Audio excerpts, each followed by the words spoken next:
Esse é o 19º vídeo de uma sequência de 27 relatos de cada estado do país que faremos no decorrer do mês de fevereiro e estarão ordenados em ordem alfabética. Para não perder os outros vídeos, inscreva-se no canal, ative o sininho e siga a gente nas redes sociais.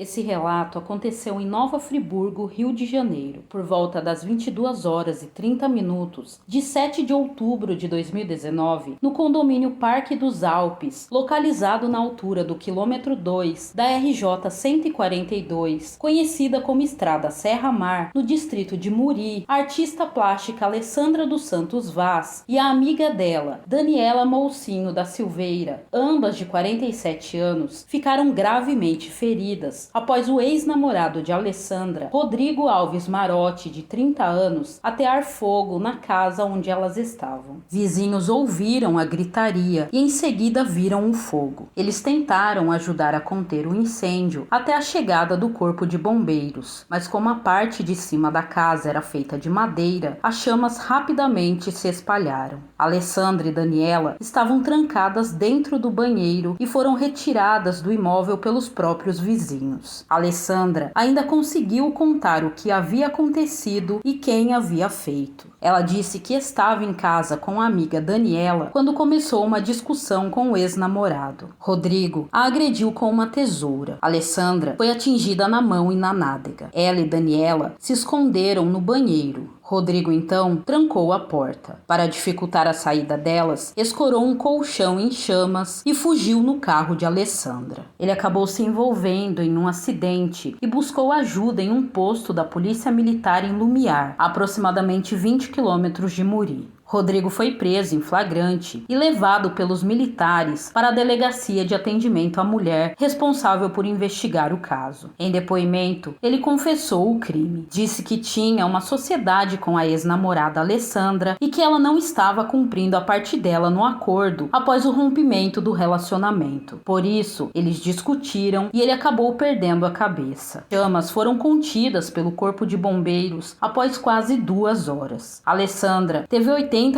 do corpo queimado e Daniela 90%. Elas foram encaminhadas para o Hospital Municipal Raul Sertan. Em seguida, Alessandra foi transferida para um hospital particular da cidade. Foi traqueostomizada e respirava com a ajuda de aparelhos. Daniela foi transferida em estado grave para o Hospital Estadual Melquíades Calazans, em Nilópolis, que é referência em tratamento de queimados. Infelizmente, ela não resistiu aos ferimentos e morreu na manhã de 9 de outubro. Rodrigo foi transferido para o presídio José Frederico Marques, em Benfica, no Rio de Janeiro. Na tarde de 11 de outubro, Alessandra faleceu. Em 12 de outubro, Daniela foi sepultada no cemitério Parque das Acácias, em João Pessoa, Paraíba. No mesmo dia, Alessandra foi velada em Poços de Caldas, Minas Gerais, sua cidade natal. O sepultamento aconteceu no dia seguinte no Cemitério da Saudade. Pessoas próximas a Alessandra relataram como era o relacionamento entre ela e Rodrigo. Poucas horas antes do crime, ela esteve com uma amiga e contou que não estava bem. Disse que estava decidida a procurar um advogado para cuidar da dissolução da sociedade com ele na empresa de roupas feitas de tecido pintadas à mão por Alessandra. A relação começou a ruir devido ao uso excessivo de drogas por parte de Rodrigo. Depois que se separaram, ele foi cada vez mais contraindo dívidas para sustentar o vício. Os dois se conheceram numa loja de materiais de construção no centro de Nova Friburgo. Rodrigo era vendedor e Alessandra foi comprar tinta para pintar tecidos. Eles se relacionaram por 4 anos, moraram juntos em São Pedro e há cerca de 1 ano haviam se mudado para casa no condomínio Parque dos Alpes, em Muri, para ficar mais perto da loja em que trabalhavam. Havia 2 meses que estavam separados. Segundo a amiga, Alessandra chegou a alugar um espaço para Rodrigo morar sozinho. Ele alternava momentos de amabilidade e agressividade. Chegava a desaparecer por dias e o relacionamento, tanto como casal quanto como sócios, ficou insustentável. Rodrigo agredia Alessandra verbalmente, usando palavras de baixo calão, atitude presenciada por familiares e funcionários. Daniela, que também era artesã, havia se separado do marido e passou a trabalhar com Alessandra. Na noite do crime, elas haviam se reunido para organizar as coleções que iriam expor numa feira na capital. Daniela deixou uma filha, Luísa, de 19 anos. Em 31 de outubro, a Justiça decretou a prisão preventiva de Rodrigo. Segundo o Tribunal de Justiça do Estado do Rio de Janeiro, a decisão do juiz Marcelo Alberto Chaves Vilas foi tomada após a análise dos depoimentos e a própria confissão do acusado na delegacia, bem como o histórico de ameaças e agressões. Os detalhes da confissão de Rodrigo revelou o caráter hediondo. Na decisão, o juiz destacou que a própria Alessandra relatou que Rodrigo não aceitava a separação e que ele estava completamente alterado e drogado. Em 2 de setembro de 2020, no Fórum de Nova Friburgo, aconteceu a primeira audiência de instrução. Foram ouvidos os depoimentos de 2 pessoas próximas às vítimas, policiais que a socorreram, um policial que conduziu Rodrigo à delegacia e moradores que ajudaram Daniela e Alessandra. O caso foi mantido sob segredo de justiça. Em outubro de 2021, a justiça decidiu que Rodrigo iria a júri popular por duplo feminicídio. Às 10h30 de 8 de fevereiro de 2022, na primeira vara criminal do Fórum de Nova Friburgo, teve início o julgamento de Rodrigo Alves Marotti. Desde o início da manhã, familiares e amigos das vítimas se concentraram em frente ao fórum. Além de cartazes com pedido de justiça, 16 cruzes simbolizavam mulheres assassinadas. Rodrigo chegou por volta das 9 horas e foi recebido com gritos de assassino e pedidos de justiça. O promotor reproduziu áudios de conversas entre Alessandra e Rodrigo. Na conversa, mesmo muito triste com o término do relacionamento e com a dificuldade de diálogo com o ex-namorado, Alessandra reconhecia a importância dele na vida dela e que ele foi o grande responsável pelo crescimento da empresa que tinham. Ela mencionou que, em caso de dissolução da sociedade, Rodrigo não ficaria desamparado e que pagaria inclusive um carro para ele. Após 13 horas de julgamento, os jurados entenderam que não houve dolo de matar na conduta do acusado, desclassificando o crime e transferindo a competência para o julgamento para a juíza presidente, que condenou Rodrigo pelos crimes de incêndio qualificado, com resultado morte, e furto praticado durante o repouso noturno, totalizando uma pena de 19 anos e 4 meses em regime inicial fechado. O furto foi do carro de Alessandra para fugir da cena do crime. A decisão gerou revolta para as famílias das vítimas. A juíza Simone Dalila Nassif Lopes, que presidiu o júri, ressalvou a violência de gênero no crime. Segundo a magistrada, Rodrigo era sócio de Marcelo também, mas escolheu atacar sua ex-companheira justamente por sua fragilidade de gênero, sendo Daniela vitimada por estar na casa da amiga naquele momento. O Ministério Público do Estado do Rio de Janeiro recorreu na própria sessão de julgamento por entender que a decisão dos jurados foi manifestamente contrária à prova dos autos. O recurso teve por objetivo a anulação do júri para submeter Rodrigo a novo julgamento perante o Tribunal do Júri para que seja condenado por duplo feminicídio em nova sessão plenária. Em 10 de fevereiro, amigos e familiares de Alessandra e Daniela realizaram um protesto com caminhada pelo centro de Nova Friburgo. Mais de 20 coletivos do estado do Rio de Janeiro assinaram um manifesto contra a decisão do júri. A Comissão de Direitos Humanos da Mulher da Câmara Municipal de Nova Friburgo emitiu uma nota de repúdio. Os familiares e amigos de Daniela e Alessandra mantêm uma campanha nas redes sociais pela pena máxima a Rodrigo Marotti. Você se lembra ou conhecia esse caso?